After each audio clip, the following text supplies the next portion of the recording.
Social మీడియాలో ట్రోలింగ్కు గురై ఆత్మహత్య చేసుకున్న గీతాంజలి ఘటనపై ముఖ్యమంత్రి వైఎస్ జగన్మోహన్ రెడ్డి చాలా బాధపడ్డారు. ఈ ట్రోలింగ్ను ఖండించిన ఆయన మహిళలపై జరుగుతున్న ట్రోలింగ్ హేయమైనదని అన్నారు. ట్రోలింగ్కు పాల్పడే వారిపై కఠిన చర్యలు తీసుకోవాలని ఆదేశించారు. తెనాలిలో నిర్వహించిన వైసీపీ సభలో గీతాంజలికి ఇంటి స్థలం పట్టా అందజేశారు. ఇన్నాళ్లకు సొంతింటి కళ నెరవేరుతోందని సంబరపడిపోయారు గీతాంజలి దేవి. అదే క్రమంలో గీతాంజలి ఒక ఇంటర్వ్యూలో తన సంతోషం వ్యక్తం చేశారు.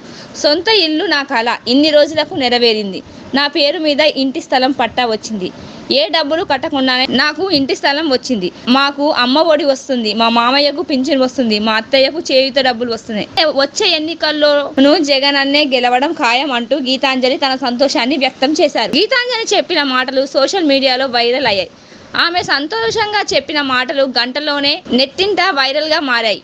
అయితే ఆమె మాటలు కొంతమందికి నచ్చలేదు. దీంతో ఆమెను సోషల్ మీడియాలో ట్రోల్ చేయడం మొదలుపెట్టారు. గీతాంజలిపై సోషల్ మీడియాలో ట్రోలింగ్ జరిగిందని, దానిని భరించలేక ఆమె ఆత్మహత్య చేసుకుందని కొంతమంది పోస్టులు పెడుతున్నారు. వ్యక్తిగత కారణాలతోనే గీతాంజలి ఆత్మహత్య చేసుకున్నారనేది మరికొందరి వాదన. అయితే ఎలా చనిపోయిందనే విషయం మాత్రం క్లారిటీ లేదు.